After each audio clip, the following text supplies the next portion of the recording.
we do have a very checkered past in America. But with that checkered past, either we can do one of two things. We can keep pointing to that past and keep pointing to that history and keep drawing from that historical well, or we can look at it from where we are right now today, like AJ said, and decide what things we're going to do differently to ensure that we don't repeat that past. Yo, what's going on? Welcome to another episode of the It's Needed podcast, where we discuss real issues involving law enforcement in the community. It's your boy Ryan Tillman, founder of Breaking Barriers United, and I'm joined today by the light-skinned wonder himself, Mr. Oh No, it's the Popo. There we go. I'm back with the There we go. I had to do it last week, man. My voice all cracking and stuff. Shoot, thank you, AJ. I just got this picture of Billy. Oh man, we're joined as always by the Savage himself, Mr. Billy. What's going on? Hey, if you didn't know, yesterday was Ryan's birthday. So yesterday I texted his wife. I said, "Hey, what's his favorite donut?" She told me. I got up at 4 a.m. to go to his favorite donut shop and get his favorite donuts. I called to make sure they'd be open. Look it up. I get there, they're closed. Oh, I'm sitting there in the parking lot 4:30 in the morning. So I wait. They never open, so I had to drive down the street, and I got them the worst stale plain donuts. That's all they had. So happy birthday, Ryan. Just the thought that counts. Thank you. Thank you. I tried. Hey, tell me why he was giving us that story. Like, man, I hiked 10 miles in the snow, up a hill both ways. I wanted to make your day special. Thank you, Billy. Knowing dang well he woke up late and just ran up to like a gas station and was like, give me some donuts. Enjoy your 7-Eleven donut. Hey, give me the last donuts you guys got. Oh, man. Thank you, Bill. I appreciate you, man.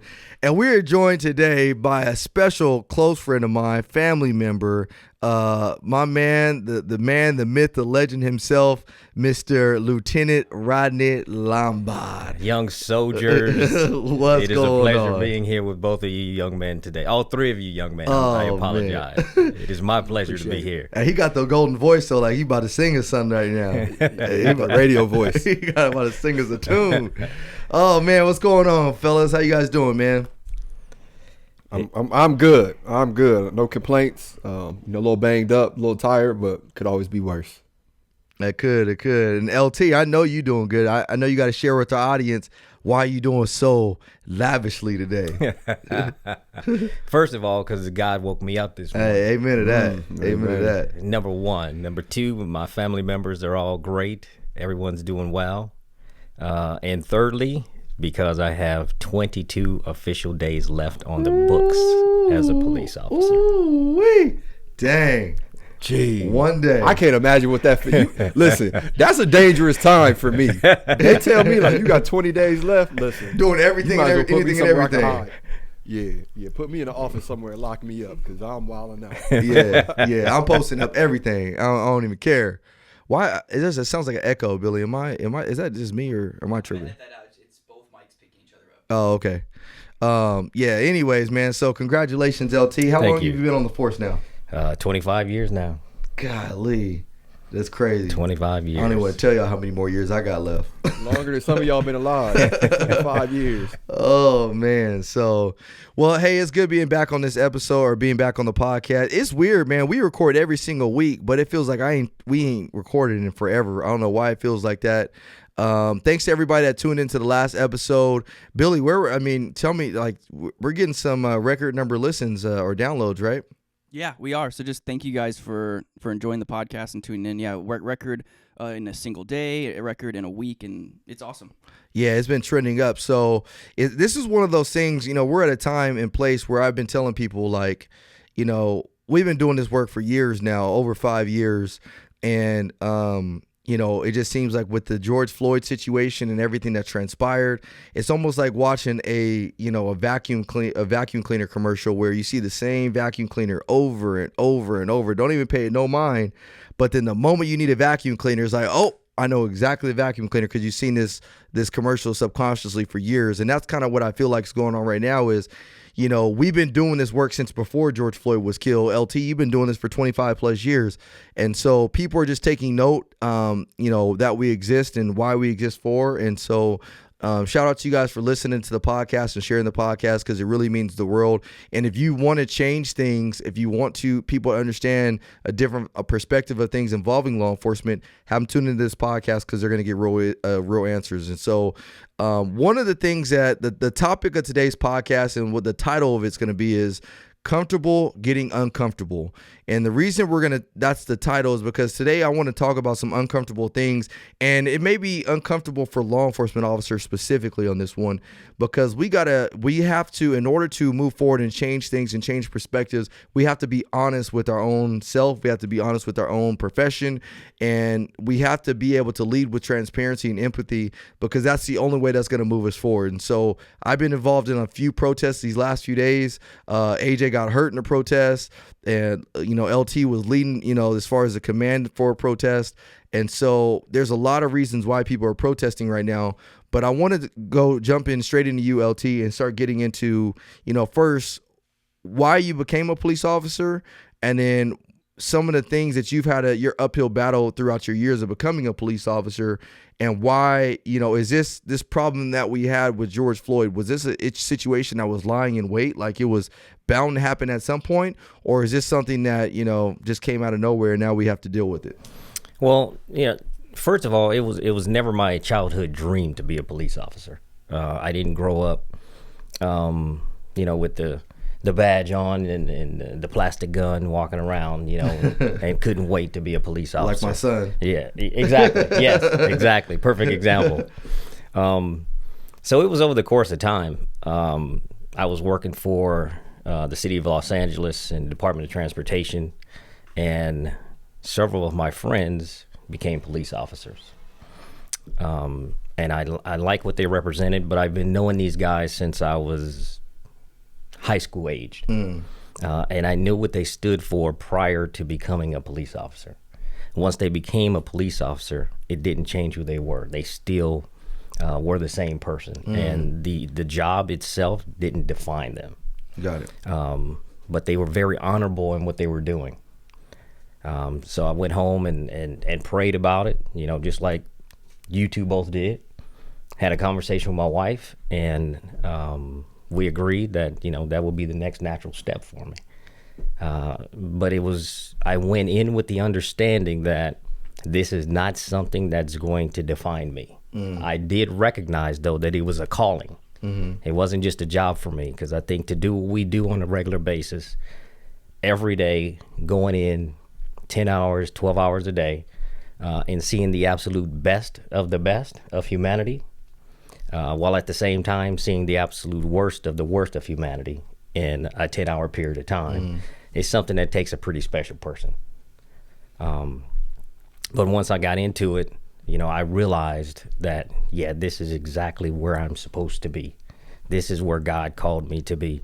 Because, just like both of you, I'm an impact type of person. If I'm doing something, I need to be making an impact. I need to be making a difference. I need to be an influencer. And this gave me the opportunity to do so. Because when I first started off, I was working not far from where I grew up.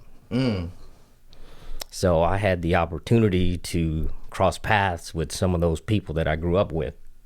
And although I represented the uniform at the time, during some of those interactions, they realized, hey, this is still Rodney. Got it. So that was huge for me. And, over the 25-year span, and your guys' dads, I'm sure, had the talk with you in reference to, when you come in contact with law enforcement. My dad had the talk with me. Well, so before we move forward, I want you to explain what the talk is, because I know we have listeners that have either heard of the talk, but they don't necessarily know what the talk is, or people that, have you ever heard of the talk, Billy? I actually heard about it for the first time a couple years back, but it was a conversation you guys had on camera. Perfect. Yeah. So can you explain to our listeners what the talk is? So what the talk is it's basically a conversation that we have to have. My dad had it with me. I'm sure your guy's dad had it with you. Then my dad did have it with me. I had it with my sons. And there's a certain way that we have to carry ourselves when we come in contact with the police. So my dad sat me down and he explained to me that if I ever come in contact with police, specifically if I'm driving a car, make sure that I keep my hands somewhere where they can be seen. Don't make any quick movements that might lead them to believe that I might be reaching for any type of weapon. Be incredibly respectful throughout the entire time that I'm talking with them. Yes, sir. No, sir. Yes, ma'am. No, ma'am. And, just to be aware of everything I'm doing and to ensure that I won't do anything, that I don't do anything that's going to give them any indication that I'm being disrespectful, and that I be possibly reaching for a weapon, or anything that will lead them to think that there's something suspicious about inside my car or about my behavior. Got it. And that talk is important. My dad had the same thing with me, and you got to understand. And some people will say, well, that's just common sense, but you got to realize, like and I talked about this last week. We don't always come from a place in our country where things has always been kosher, and we have some deeply rooted history that's evil history in our country, slavery, civil rights, and things like that, where black people were not treated equally as others. And so, it wasn't like one day all of a sudden, civil rights or racism is over. No, over time, it started to dissolve, but there's still racist parts in this country today. There's still prejudice that exists today. We actually had a conversation the other day, and Lieutenant was there when I was at the station, and we were able to count. We're not to two hands yet, but in the history of my department that I work at, we're able to count how many black people have actually worked at the department. I'm number 7. So you got to figure you have a police department that's been around for since 1910. 1910, and 7 black people total have worked there. LT, I think, is number 3. You're number 3, right? I'm number 4. Number 4. So LT is number 4. And crazy. So look at this. He's about to retire after 25 years, and there's only 3 that separate he and I. Wow. So that's a twofold issue right there, from the standpoint of, one, we need to get more minorities interested in being police officers. One of the things that we face as a minority community is that we're almost raised or ingrained to think, hey, we're not messing with police. You know what I mean? So that means that we have to go out. What we're already doing is changing perception of what policing is all about, so that way we can get more minorities in here. I've heard this before, and I've say it again, is that people want other people that look like them to police their streets as well, which I think that's very, very important, to have some type of to look like the community that you serve in many different aspects, just because it automatically gives you some type of relatability. That's important. But on the flip side of that, as an institution, law enforcement in general, we can do better at recruiting minorities. You know what I mean? To be here and say, since 1910, and we only had, I think right now we're up to 9. We're up to 9 African-American officers that have been hired since 1910 that have completely worked. It's not like 9 at one time. It's not like, hey, 9 every single year. No, 9 total that we can go on and talk about how many black officers have been hired at just my department. So you figure, that's just one department. There's thousands of police departments across the country. So it's got to be similar. So the reason I bring that up, again, going back to, talking about things that are uncomfortable, is that's a reality that we have to face. And so to say that prejudices don't exist would be lying, because not saying that they exist to this day at my department, but over the course of the time, they have existed. And so, AJ, do you kind of know roundabout, I don't want to give me exact numbers, but do you guys have a large African-American population at your department? I think our population represents 20% of the department. Keep in mind, we have like 2,000 officers where I work. But the community we serve is 40% African-American. So there's clearly a disparity there. What would you say the number one race is at your department? White. Okay. Yeah, 100%. 100%. Okay. Yeah, I was looking up some statistics just yesterday, as a matter of fact, and nationally throughout the United States of America, 77% of the individuals in law enforcement are white males. 77%? 77%. Yeah, I mean, I could see it. You know, something that I always found like interesting that I always go back to in my mind is when I was applying for the department that I work for. Their recruiting department is called the Minority Recruiting Department. So a lot of people were telling me like, oh man, you know, it's going to be nothing but like brothers and sisters in there, blah, blah, blah. And I'm like, okay, bet. And I go in there and there's 3 of us and it's a class of 50. And I'm like, well, and the funny thing is like, you still hear officers say that, right? Like, well, oh, it's the minority recruiting. They only care about minorities, blah, blah, blah. And it's just like, show me where that's at, please. Cause I'm not seeing it. I see it in the title, but I'm not seeing it in the classes. Yeah. And that's why I said it's a hard thing, because to go out there and find minorities that are interested, qualified minorities, you know, is difficult. And I'm not saying that because they're minorities. I'm just saying it's hard finding qualified people in general. White, black, Asian, you name it. It's just hard finding qualified people in general.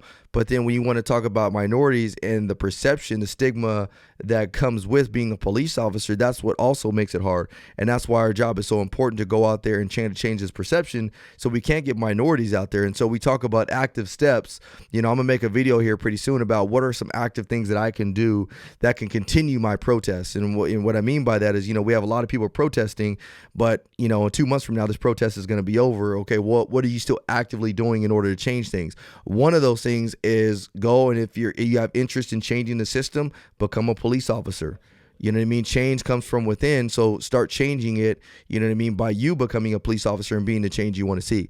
So LT, tell me about, I mean, have you faced throughout your profession, whether it be prejudices or racism that you feel was racism from internally, whether it be where you currently work or where you used to work at, or how have you seen the profession change or evolve over the years?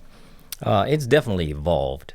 One thing that I know is that there are biases that exist in policing.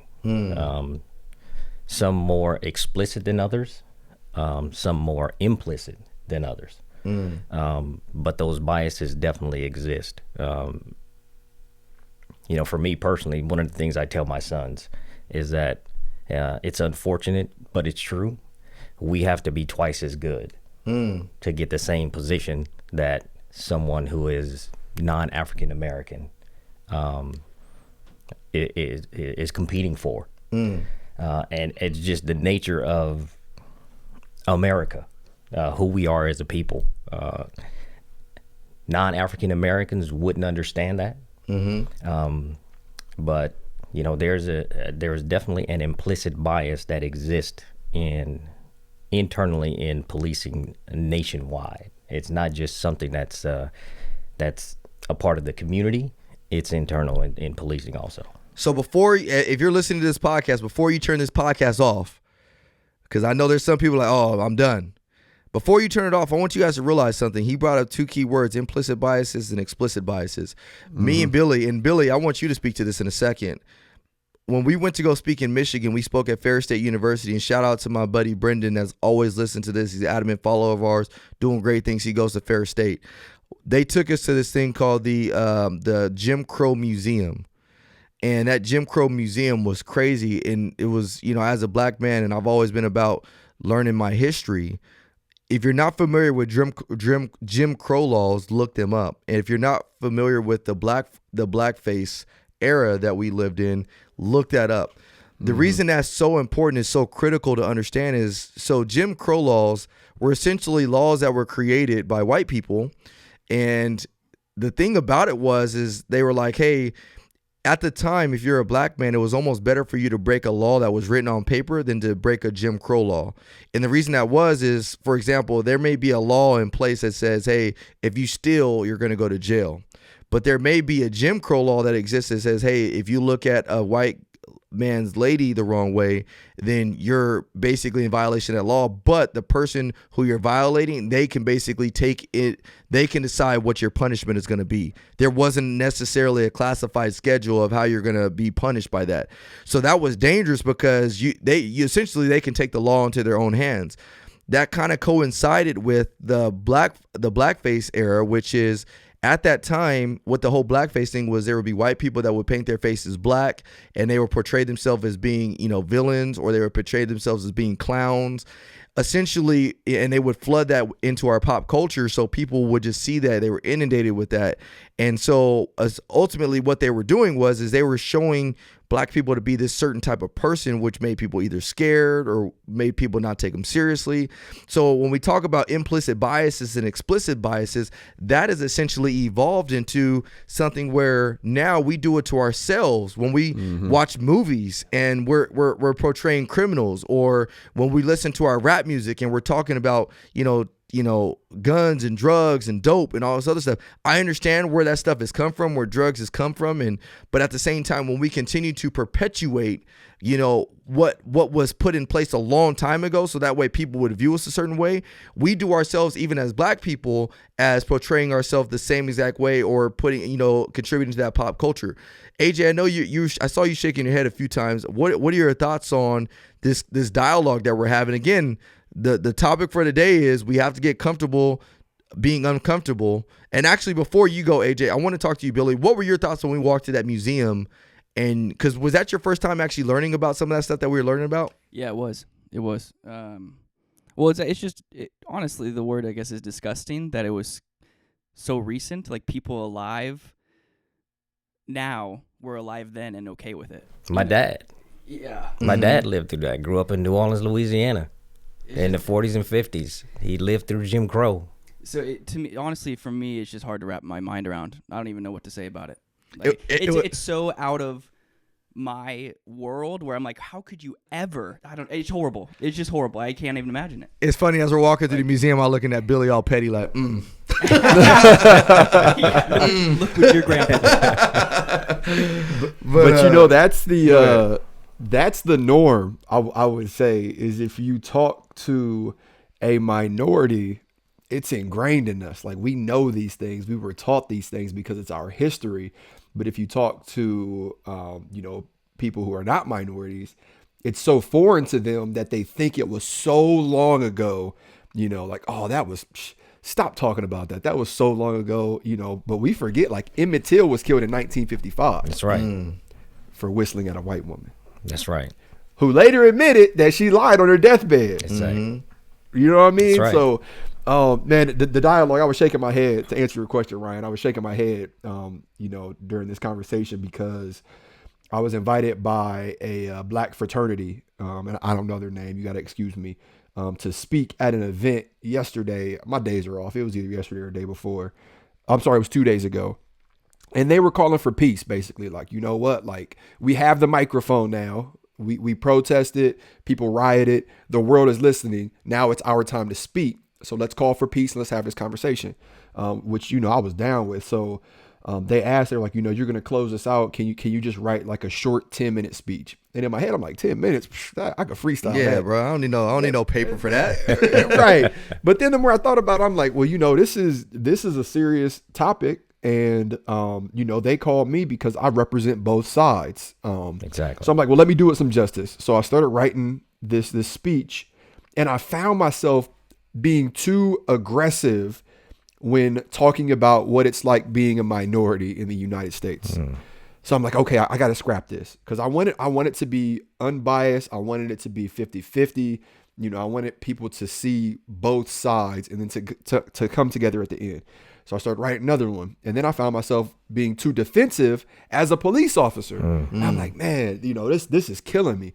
So literally the day before, so this was Friday, I was just praying like, God, just guide me, give me the answers. And, he came through as always. And I ended up writing the speech. And a lot of what we're talking about is in this speech. And it's just stuff that needs to be heard. But it's stuff a lot of people don't want to hear, which is exactly why we are in this situation we're in. So I'm going to give all of our listeners homework. This is the first time I've ever given out homework. I feel like a teacher right now. Call me the professor. Your homework is to go and watch this movie called Harriet. It's a newer movie. Came out last year-ish. And it's the story of Harriet Tubman. That movie impacted me, and this is coming from a black man who knows a little bit about African American history. But that movie was so crazy because it really put into perspective just a small little bit piece of it of what our ancestors kind of went through. I do this presentation called It's the Diversity Workshop, and in that I talk about why I stopped using the N-word. So I used to use the N-word all the time in college, all the time. I mean, because again, growing up, it's kind of the pop culture. You use the N-word. It's just a way of life. You hear it all the time. And the thing that got me when I watched that movie, I mean, I stopped using the N-word over 10 years ago. But what got me when I used that, when I was watching this movie, Harriet, was to see what my ancestors had to go through just to get a name for themselves. So there's a part in that movie where Harriet, actually, she gets out of slavery and she ends up in Philadelphia. And one of the first things that happens when she gets there, she's talking to the guy and he's like, okay, so what do you want your name to be? And she was confused. Like, what are you talking about? He was like, you're no longer property. You're your own self. What would you like your name to be? And it almost threw her back. And so that's when she gave herself the name Harriet Tubman.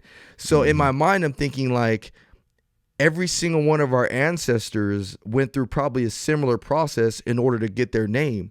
So if I call you the N-word, which is what was used on those plantations as a form of identifying the property that you were to them, then it's almost like me throwing a dagger in the gravestone or in my ancestor's grave, and turning it every single time I use that N-word, because they fought to get out of that, so that way they would no longer have to be called the N-word. So LT, I mean, again, you've been in this profession 25 years.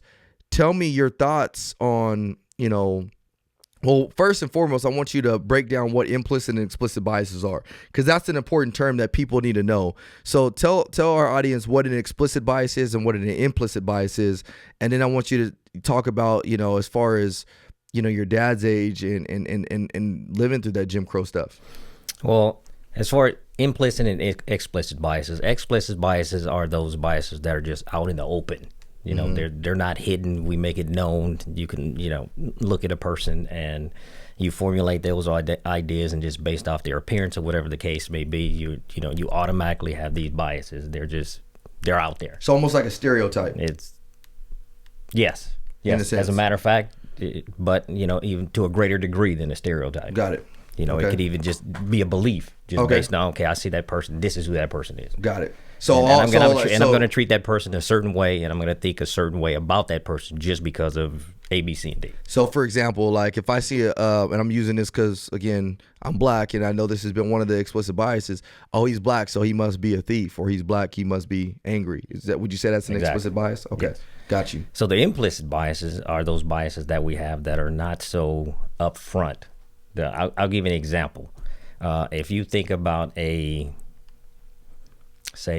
brain or neurosurgeon, just if you have a picture in your mind about a neurosurgeon, what would you picture? I'm gonna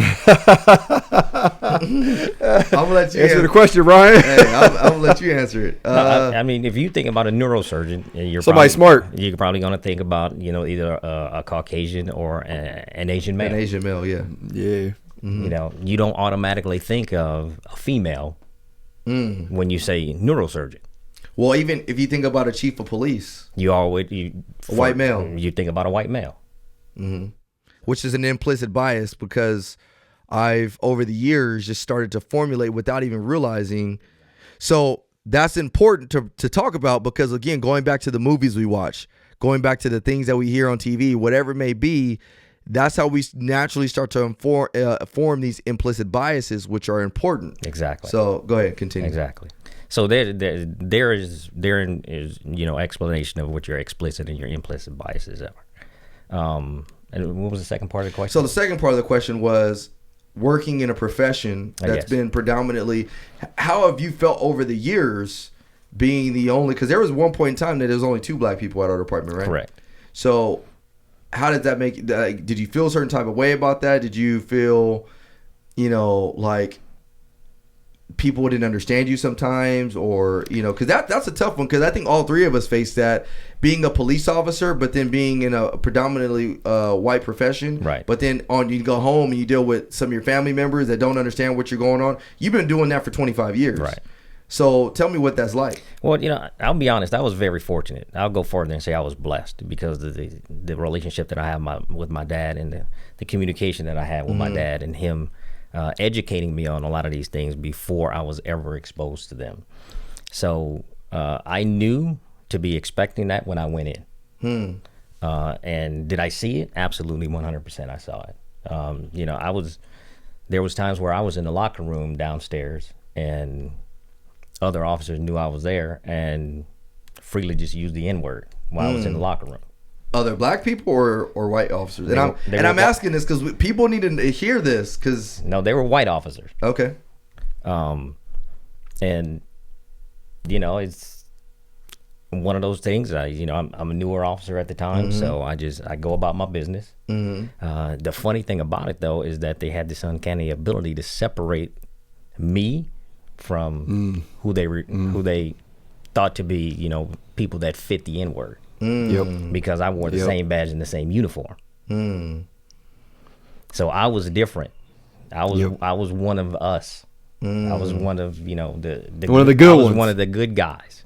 Yep. I was one of the good guys. So I didn't fit into that category that they used to describe the N-word. Because I wore the same uniform, the same badge as they did.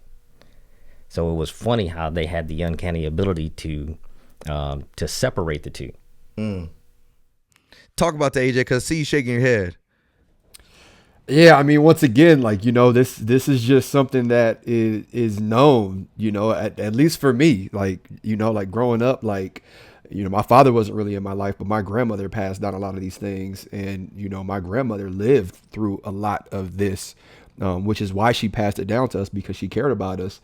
But I've seen it time and time again where you'll meet someone, you'll just meet, we'll use a male white, you'll meet a male white, and you guys will become friends, and then they won't come out and say it in today's age, but you could just tell by their body language, their behavior, small things that they say indirectly, like, oh, well, AJ's one of the good ones, he's one of us. And it's like, yeah, I don't know. It just says a lot, what people think, and as far as implicit biases, So there's a story. I actually hurt my wrist probably a couple years ago, and I went to the local doctors in the city or whatever just to go get some physical therapy. So as I walk in, you can see the dividers, the sheets that divide each one, so you're not in other people's business. But as you're walking towards where you're going to be seated, you can actually see who's behind there. Stupid, but anyways, you can still see who's behind there. So as I'm sitting on my little table, I'm just kind of listening to the people next to me, because there's just curtains. So there's this black guy there, and I saw him because I walked up and I saw this black guy, dressed nicely and everything. He's talking to nurses, cool cat, it seems like. And actually, as he walked out, I'm like, all right, man, take care, have a good one. So then in the middle of us, there's this middle-aged white lady. And so he walks past both of us to walk out. She doesn't know I'm on the left because she never really heard me. So as soon as he walks out, she asked the nurses or the doctors, hey, did that big scary black guy leave yet? Mm-hmm. And in my mind, I'm thinking, did she just say that? So the nurses felt uncomfortable. They had to come reassure me, hey, sorry, don't worry. They felt bad. But that to me was just, it reminded me this still exists. So that lady is probably somebody's mom. Yep. Somebody's grandmother, somebody's aunt. That lady's probably a person that still calls the police. That lady has probably called on somebody being suspicious in her neighborhood, and who ends up dealing with that is the police that may not actually even be racist.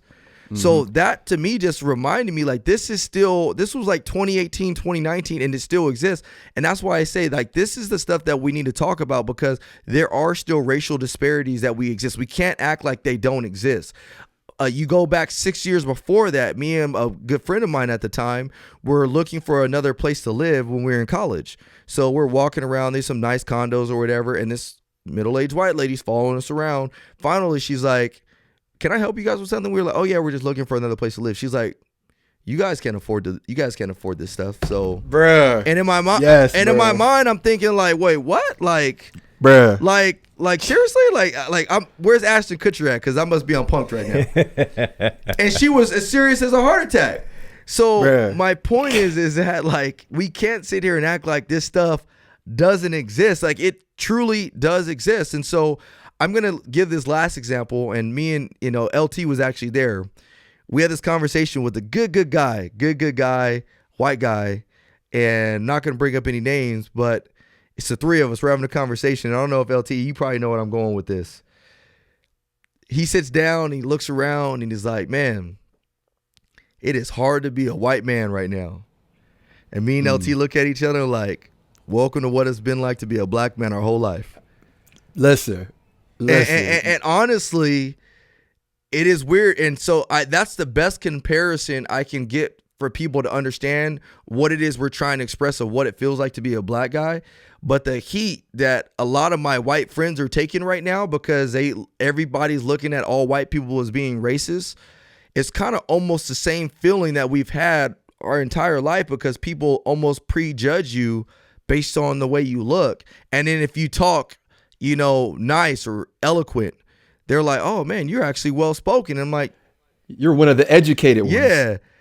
And it's like, well, shoot, I thought I was just being me. And so these are things that we've been. And so the reason this stuff is so important to talk about today is because I want you guys to understand from an emotional standpoint where we are at as a country and why there's so much duress. There's a lot of false narrative out there, a lot. So don't get me wrong, because this narrative that all police officers are racist, we're killers, we're animals, a lot of false narrative behind that. The George Floyd thing was absolutely unjustified 100%. There's a lot of cops that have already spoken out about the unjustification of that murder. But again, you have to understand why a lot of people are so tired and why they feel the way they feel is because these are things that have been going on for centuries. Yep. Man, you got me worked up, man, because I completely forgot. So a lot of people know, when I was 18, 19, a police officer opened his doors to me in this beautiful house in the suburbs. Two parts of the story that a lot of people don't know for whatever reasons. The first week that I moved into his house, and this is a very nice area of Central Ohio, multi-million-dollar homes everywhere, right? The first week that I moved into his house, I was pulling into his driveway after I got off work, and I go inside. I'm looking around. I'm like, I see his car in the driveway or in the garage, but I don't see him. Like, where's he at? So I'm looking around. I go upstairs. I go downstairs, calling his name. I walk outside. I walk around the house, and he sees me. He heard me coming. He kind of runs around the corner. He's like, hey, what's up? And I'm like, man, he's acting weird. I'm like, oh, nothing. Just got off work. I seen your car here, but didn't see you here. Was just making sure everything was okay. And he's like, yeah, no, everything's okay. Why don't you go in and make some dinner? Blah blah blah. And I'm like, nah, what you hiding? What's around the corner? So I go around the corner and someone spray painted the side of his house, go home inward. Wow. Go home inward on the side of his house, right? And we're talking, this was in 2007.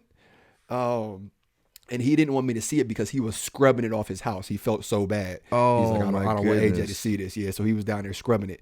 But then the second part that a lot of people don't know, and I completely forgot about that until you said that, which is why I had to interrupt you with my loud breath. Sorry about that. Is when I finally saved up enough money and got on my feet. I'm making a decent amount of money. I'm a police officer now.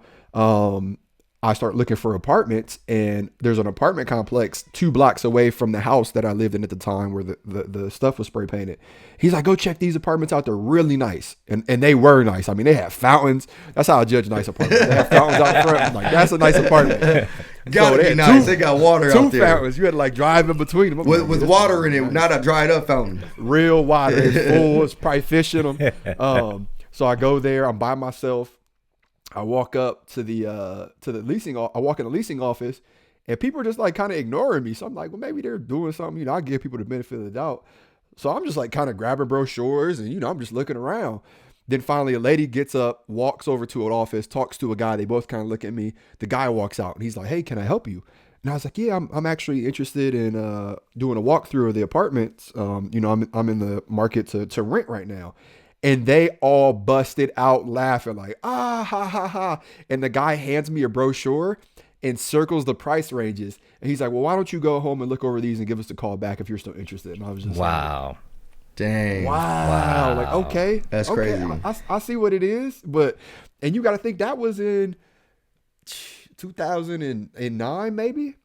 Man. So, these are, man, I completely forgot about that. You got me feeling some type of way right now. Right? AJ all mad. He all mad at Billy now. Yeah, Billy, we got to fight. So I'm going to fight Billy. He'll ball me up. But, for everyone listening to this, I know it may be like hard to believe and, hard to hear, but it's something that you have to do both of those. Like, you have to hear what we're saying, because we're telling you our personal stories. We're not telling you what our parents went through, what our aunts and uncles, what our family members, what our friends went through. Like, we're telling you what we've gone through, like, in our lifetime, right? Like, we're alive talking to you right now, telling you our personal experiences. Exactly. But then you have to believe it, right? And like Billy said, like, it was disgusting and it's hard to believe that, this was not that long ago. Like, believe it, because there's still stuff going on like this. Ryan and I, we were on a podcast, last year sometime, and we were talking about that chief down in Florida who was wrongfully arresting black teenagers for burglaries because he wanted to get his stats up. That was last year. Yeah. You know what I mean? That was last year. And in part of my speech that I wrote the other day, I said, I'm gonna just read it, man. I'm sorry. It's just this little part for officers. This is just a portion of it, but it says, to every officer who may come across this speech, please understand, this is not just about George Floyd. There are people still alive who are crying tears for Emmett Till, a 14-year-old kid who was kidnapped from his uncle's home and brutally murdered in 1955. His crime? Whistling at a white woman, which to no surprise was later found to be a lie admitted from the accuser on her deathbed. Now, I know what you may be thinking. What does this have to do with me as a police officer?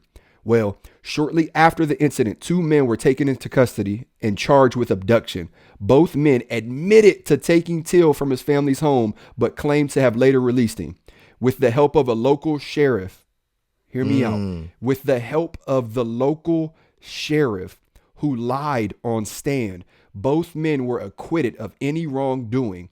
A stab from our profession that may take a lifetime to heal. It was just 29 years ago when the world erupted in rage when Rodney King was assaulted by multiple police officers. Although these time frames seem distant, they are near in our hearts and fresh in our minds. Have patience, lead with compassion, stay safe, and be the light the world needs. Bro, we need to make a post of that. That's deep. And it's so true on all levels, man. So going back, I had another conversation with another friend of mine, white guy. And the reason I keep saying their race is I want you guys to see that some people actually get it. Good friend of mine, we had a conversation about the Ahmaud Arbery situation. And I don't know if you guys are familiar with the Ahmaud Arbery situation. There's a lot of stuff that's come out since about, initially it came out as a black guy was running away or just running through the neighborhood, and these 2 guys rode up behind him because they said he fit the description of a burglary suspect, and they ended up shooting him in the street. Sounds like, Arbery was probably up to no good. Who knows? I don't know the whole either way. It doesn't justify what they did. But what I'm getting at is that my friend of mine, who's a white guy, brought up, he was like, Ryan, like I've been down south, and there's still a lot of racism that exists. As a matter of fact, I saw an article probably about 3 years ago where it said there was a high school that actually had their first non-segregated prom in the history of the school. 2 years ago. What? 2 years ago. Wow. Yeah, crazy. So he's like, yeah, I've gone down there and I've seen, that racism still exists. So he asked me a question. And I was like, man, so I'm going to ask the audience, I'm going to ask you guys the same question. Take that Ahmaud Arbery situation. Let's say the two guys that shot their gun were black, and let's say the guy that they killed was a white guy. Would those 2 black guys have been arrested right away, or would they have been released like the other 2 guys? And I was like, wow, that's deep, because I can't honestly answer that and say, oh, they would have been released just like those white guys. They probably would have been arrested. Without a doubt, they would have. And that's just how I feel personally, just based on personal experiences, just kind of seeing things. And people may disagree with me on that, but it's crazy. And so if that is the case, let's say they were arrested, does that expose, issues with the system that we have in place? I mean, LT? Well, there's no doubt that there's issues with the system that we have in place. If you look at the drug enforcement, when during the crack cocaine era, and for selling crack cocaine, you got a certain amount of time. But if you had powdered cocaine, yep, you got a much lower amount or lesser amount of time for being arrested or for selling or using or whatever the case may be. And so explain why that's important for people to know as far as the difference between the crack and the powder, as far as the demographics of who had what. Well, yeah, the crack cocaine was prevalent in the black community, and the powder cocaine was on Wall Street. It was in the high-rise office buildings. So it was considered a more affluent drug, whereas crack cocaine was considered a drug for the more impoverished members of the community. So, but they're the same drug essentially, though. It's cocaine. We would exactly, and I say that I'm talking as if I don't understand, but I'm doing that so that way we can educate you guys. But yeah, but that's a perfect example right there. Absolutely perfect example. If I could just share something real quick, because talking about, and all three of us has said it now, and I'm sure across this nation, people are all saying the same thing, is how difficult it is to be a black man. And I was during my prayer time the other day, the Lord kind of hit me with a revelation, and it just blew my socks off. Because we talk about, and I've said it, I can't count the number of times that I said it, how difficult it is to be a black man in today's society. But I was looking at it from a spiritual perspective. And, when God goes through the creation process, he always has the purpose in mind before he creates anything. So he already knows what the purpose of that creation is going to be before he even, starts creating whatever it is that he's going to create. So taking that into consideration and knowing the plight that we as African Americans were going to have to go through, it gave me the revelation that despite the fact that we may say and believe and feel that it's difficult being an African American in today's society, is also something very special. Knowing the hardships that we were going to have to go through, but taking into consideration that God, knowing those hardships, gave us everything that we needed and put everything into us that was going to allow us to still thrive even after what we've gone through. And you look at it historically as a people, we've gone through the absolute worst of the worst. But look where we are now. Yeah. Yep. And that's the proof right there. The mere fact that we can do this podcast, I've said it before, the mere fact that we can do this podcast in a room with Billy as a friend shows where we can go. And that's where I need the African American community to see. And the reason I'm specifically talking about African Americans right now is because that's what everything is centered around, is African Americans right now. We can move forward, we can progress, and we will. And we can't utilize, and we have, and we can't sit here, woe is me, and say, oh man, like I can't move forward. Like we're all living proof that we can. You know what I mean? So don't let anybody ever tell you. I could easily, when that lady told me that you can't afford this, I could easily just say, you know what, you're right. Let me just leave.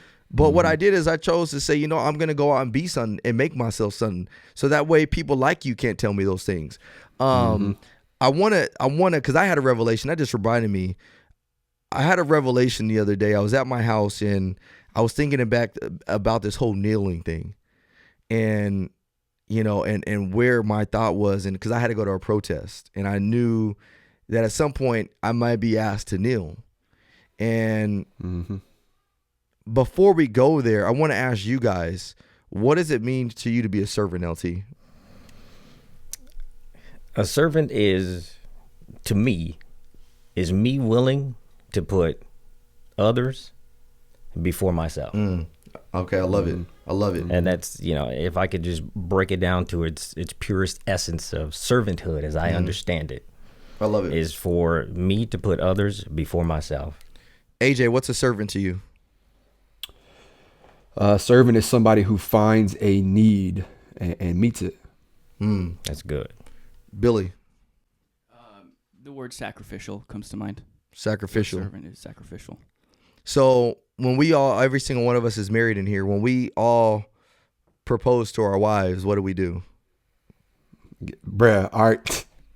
Get down on one knee, man. Got down on one knee, right? When we pray, most of the time, what do? Get out on the knee. I'm on both knees.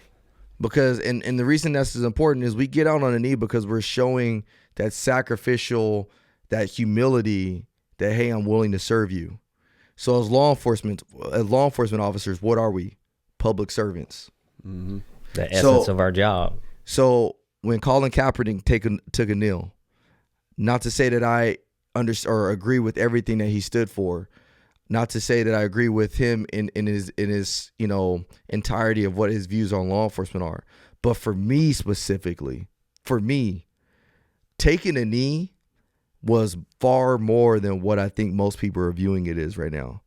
Taking a knee for me was my outward expression to the community that, hey, look, I'm here to serve you, and I'm dying to myself as a police officer and saying that your needs are before my needs. Taking a knee for me is that, hey, look, I ain't got to humble myself, and I have to acknowledge that we're not always going to be right as police officers. Taking a knee for me is that, hey, there are going to be some trying times dealing with law enforcement in the community, but you have my word that I will sacrifice everything I can to put you before myself. So the reason that's important is because that protest day came, and there was a point in time where they all took a knee. And as hard as it was for me, knowing that what all other law enforcement officers were going to think of me, God was telling me, are you going to bow before me, or are you going to bow before men? Come on now. And so I took it upon myself and said, you know what, I'm going to take a knee, not for what they think it is, not for what their personal beliefs are, but I'm going to take a knee because I bow before God, which in turn is bowing before the people that I serve, to know that I'm going to die to myself and put you guys first as a public servant to you, because that's what law enforcement is all about. And so the reason I bring that up is because I wanted to give a different perspective of this whole taking a knee thing, because it's important to know. I think when we stand, and as officers, when we continue to stand, I understand we want to stand for what's right, but sometimes standing for what's right means you need to take a knee for what's right. And because standing almost exudes that pride that I'm not willing to die and say that I'm wrong. Right. And we have been wrong as police officers lately. We have in many situations, not always, not most of the time, but we have been wrong a few times here recently. And we got to be able to die to ourselves and say, you know what, I'm wrong. Yeah, and your perspective on that, is something that needs to be shared, because, oftentimes a lot of officers, they're not willing to take that knee because, I don't support Colin Kaepernick. Well, the way you just explained it, you're not doing it in support of Colin Kaepernick. Not at You're all. doing it as an act of humility before the one who created you to do the job that you're doing right now, Exactly. and expressing your heart and understanding of what servanthood really is. So if you're taking a knee for servanthood and an act of humility to show the community that, hey, not only am I with you, but I understand it is my job to protect you and serve you, that's a powerful message. And that's what it is. And that's God gave me that epiphany, that revelation, like, hey, this is what servanthood is about. And so from a worldly view, everybody's looking at it, oh, I'm supporting Colin Kaepernick, or you're supporting that. No, we're servants. We're servants. You know what's funny about that, man, is I was down during the protests Thursday, Friday, and Saturday, and during one of those days they kind of all mixed together. Somebody was like screaming at me like take a knee, and this was before like officers everywhere were doing it and whatnot. And he's like, you need to take a knee and show us that you support us. And I had to like have a conversation with this guy, because I told him, I was like, look, like I'm not taking no knee. And he's like, you don't support us, blah, blah, blah. And I'm like, look, like if you want to see how I support you, or if you want proof that I support you, first and foremost, I'm black. Right? Like there shouldn't have to be a need for this, right? Like if there's anybody here who understands the importance of a black life, I would say it is me, right? Yeah. But then the second thing is like, you know, if you want proof, hop on my Instagram, like hop Yeah. on my Facebook, and even deeper than that, go to the community I serve and talk to people, right? Like they'll tell you like, oh yeah, AJ, you know, he paid my rent 3 months ago and he didn't put it online. He didn't tell anybody, or, you know, he gives my kids food every time, you know, they ask for it and blah, blah, blah. So that was like the conversation I had with him. And it's funny you say that because I know I called you and we had like a conversation about it just because I was so uneasy with it. Like, you know, like people wanted me to take a knee and their request was show us you support what's going on. Right. And I'm like, well, taking a knee isn't going to show the support, right? Like if you want to see the support, I'll be here on my day off like I was the other day, right? Yeah, like, exactly. Like that's me showing my support. But you know, that's a very unique way of viewing it. And that's why you my brother, Ryan, because I seen another picture. You got to tell me what you think about this. I seen another picture. I don't even know where it was, but they had police officers washing the feet of protesters. Wow. Did you see that? No, I didn't. And when I first seen it, I'm not gonna lie, I was like, this is crazy. Like, what is going on? Like, it was just such a surreal image to see, you know, a police officer washing the feet of a protester. And I'm like, this is wild. But what you just said completely changed my perspective on that. Bro, what you just said completely changed bro, my perspective. it's deep, bro, because I've said it from day one, man. Being a police officer is like being a Christian. It really is. You look at grace, you look at mercy, the ability of us to, you know, enforce some stuff, but also extend grace and mercy and other things. Being able to go out there and sacrifice oneself, like it is like being a Christian, and God is the one that gave me that revelation that was beyond just the whole taking a knee thing. What I will not stand for is that somebody's just taking a knee to appease another person. Yeah. Don't ever take a knee to appease somebody. Don't ever, you know, wash somebody else's feet because they're telling you to do it. Mm-hmm. Do it because you recognize that it is a symbol of sacrifice. It's a symbol of sacrifice. It's a symbol of servanthood. It's a symbol of being human and dying to oneself. Do it for the right reasons. And that's why it's so important. That's what people need to understand is like, this has nothing to do with Colin Kaepernick for me. This has nothing to do for the community for me. This is my outwardly. When you become a born again believer, a born again Christian, they say go get baptized because that's your outward expression to God that what's your change internally. Well, for me, taking a knee was my outward expression to you. Was like, look, I'm here to serve, and I'm willing to die to myself because I know I have to die to myself first for you guys to ever take me serious, to know that I have the right heart to do this job. Right. You know, AJ, let me ask you something, because you brought up an interesting point when, you know, the guy is asking you, you know, to take a knee to show your support, and you said, hey, well, you know, is my blackness not good enough? But I want to ask you guys both to talk about that a little bit and shed some light to the listeners on not only being a police officer, but being a black police officer. Listen, so I'm gonna just read the first line of this speech. We're the at first on time real quick, Billy, my bad. 58. All right, cool. First 2 lines of this speech. I said, Thursday night, I stood in full uniform on the front line of what began as a peaceful protest, directly in between my 2 brothers in blue, Officer PJ and Officer Branch, who are also men of color.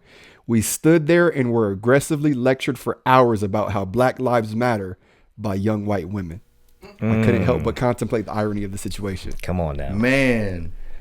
Bro, you need to be a poet. Can I just make? I don't know about that, but you know, that's real. You know, I feel like people forget that there's a human in this uniform, Come right? on. Whether it's a male, female, Black, white, Hispanic, Asian, Muslim, Christian, like people see the uniform and they automatically assume who you are, right? That's right. And you know, that same guy who was ordering me, right? Like, kneel, you need to kneel right now. And I'm just like, bro, you tripping, man. Like, get out my face. You know, I had a conversation with him and I said, you know, if you want to see my support, are you know, I'll be down here on my day off. He's like, you ain't gonna be down here, blah, blah, blah. And when I was down there, he actually ended up being like the organizer of this thing. I don't know how that transpired, but you know, he's on this pedestal with a megaphone, and he's giving a speech, and he sees me. He's like, AJ, he's like, I see you made it. And we had a dialogue. And he's like, man, I didn't really think you would be down here. And I had to like have this exact conversation with him. Like now, if you would have seen me walking down the street in like a hoodie and jeans, would you have thought I would be down here?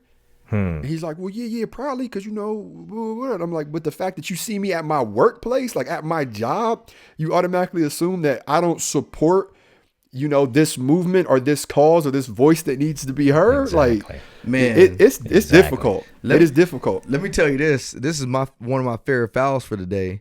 So I'm out on, I think this was last Sunday, minding my own business. I start work. I go get a little acai bowl. You know, AJ know all about the acai bowls. So I go get me an acai bowl. I'm minding my own business. So I walk out and I see this white guy or Hispanic guy that's behind my patrol car. And so he sees me, I see him, and he's like, hey, where's your mask at? And in my mind, I'm like, in my pocket? Like, mind your own business, bro. Like, I ain't got nobody around me, ain't nobody in my personal space. It's just me and my acai bowl. So he's like, you see, you're a part of the problem. I'm like, dog, seriously? Then he's like, F12, F y'all, F the police. And I'm like, okay. And in my mind, I'm thinking like, bro, you don't even know me. Like, I've never talked to you before. If you see me outside, like you just said, AJ, if you see me outside with my fitted hat on and my J's on, you probably end up saying what's up to me. Mm-hmm. You know what I mean? Not even tripping. So anyways, he goes on to say, Black Lives Matter. And in my mind, I'm thinking like, I know I told him, I know my life matters. Like, yeah, thank you. Like, appreciate it. Like, I'm like, bro, I am black. I was like, you're not even black. Are you telling me that my life matters? Like, I know my life. And so the irony behind it all is like, people are so confused. Exactly. That, and it kind of just goes to the description that you just brought up, LT, is like, on one end, it's hard being a black dude, and especially when you're a lighter complected black dude. Because don't even get me started. That's a whole podcast. That's a subject for a whole different other topic. Because if you're a darker skinned black male, then yeah, like I had a discussion with somebody that you probably do get, profile a little bit more than me or whatever, or you may get like racially profiled more than me because you're darker complected. But at the same time, if you're light skinned, you're never black enough, or you ain't black enough, or to the white person, no, you black. So you still have that hard, like you in between, like, because you're not black enough for the black folks, but yet you definitely black for the white folks. So it's like you still get that as well. And so my point is that, when we get it in uniform, it's hard because now you're identified as being just like everybody else. You're one of them, F12, you're all the same. But then when you're out of uniform and to your own community, sometimes is you ain't, that's what the dude that even said, he was like, well, you're not really black. I'm like, okay, bro. So you going to tell me that I'm not, you ain't never met me a day in my life. So you're not black enough. And so that's the hard thing. And that's what's hard for us is like, we are literally caught. If I feel like I have my arms out and I feel like I'm getting pulled, like by both sides, or pushed. Well, it depends on the situation. Exactly, pulled or pushed. Nope, you're not one of us. And then they push us over to the other side. Or nope, you're not one of us. They push you over to the other side. So, we are living in some interesting times. But again, I always tell you guys, I find hope. Like there is hope in it all. The mere fact that we can have these dialogues, the mere fact that we can think a little bit more logically. I think right now we have too many people thinking based off of their emotions. Exactly. You know what I mean? Exactly. I mean, LT, you've been in the game. You OG to the game, man. You tell me, like. No, it's definitely a lot of emotion-fueled responses that you're seeing. And you've even heard me in a briefing setting. There's a problem when you respond emotionally. Because normally, when you respond emotionally, then your response is going to be outside of your character. Mm-hmm. Once you respond outside of your character, whatever that you're given that caused that emotional response to you, now has control of you. You've now relinquished control of who you are as a person to whatever it is that caused that emotional response. And once you lose control, that's when you're normally going to see things that, we see with George Floyd, with some of the other incidents that we had that caused, the untimely death of black males at the hands of police officers. And if you look at those police officers who were involved, 10 times out of 10, something caused an emotional reaction in them that caused them to lose control and and caused them to start acting. I hope it's outside of character. In some instances, it may not be outside of character for them. But that's the issue. Whenever you respond emotionally, there is that likelihood that at that point you're going to relinquish control of who you are to whatever that incident is that's causing that emotional response. Well, we preaching now. Woo! Man, we could go on for a lot longer, man. But for the sake of time, we gotta start cutting it short. I want to go around the table and just ask, man, give us some last parting wisdom. We're gonna have to have LT on again, man. He gives us that. He gives us that wisdom, man, that we need. These young folks, these young bucks need. So for sure. AJ, I'll start with you, man. Parting words for our audience. Man, a lot. But to break it down in the simplest form, there's a voice that needs to be heard. The time is now. Don't allow your voice to be muffled by those who choose to turn a peaceful protest or a movement into a criminal riot or something that they like a secret message they want to convey, whatever that may look like. To the officers out there, stay safe. It's not your job to allow somebody to hurt you, but understand that this is happening for a reason. That's right. And just lead with compassion. You lead with your heart, and the rest will fall into place. Good words. LT. Well, yeah, I'd like to just end with, if we look at this from a more broad perspective, I don't think we're dealing with just a black and white issue. Spiritual. I think we're dealing with a spiritual issue, and the issue is division. It's a division issue. Biblically, the word says that a house divided cannot stand. So America, and I'll be honest, despite the fact we do have a very checkered past in America, but with that checkered past, either we can do one of two things. We can keep pointing to that past and keep pointing to that history and keep drawing from that historical well, or we can look at it from where we are right now today, like AJ said, and decide what things we're going to do differently to ensure that we don't repeat that past. Dropping lines, dropping bars. And that kind of segues me into my last point is this. I was talking to my wife the other day, and sometimes, you just drop a line like, oh, that was nice, man. That sounded like a quote for a shirt. This was one of those days. So I said, racism still exists, but yet we can't say everything is racist because then we can't determine what really is racist. Yeah, that's good. That's a valid point. And the reason that's so important is because we've turned this completely into race. And don't get me wrong, racism still exists, it's still alive, like Kanye said. But at the same time, we can't say everything is racist because how are we going to ever know what really is racist? And so I don't want you, if you're a minority, if you're a black person listening to this, know that your voice is being heard. Know that we're going to share and shed light on the feelings that we've had for such a long time. But if you're a white person listening to this, I want you to know we're all in this together. You're still my brother and sister. For sure. Just because you're white just doesn't make you my brother or sister. We're all brothers and sisters in God's eyes. And so know that we have a voice for you too. And so I want you guys to realize that we've said it before and we'll say it again, is lead with love and lead with empathy.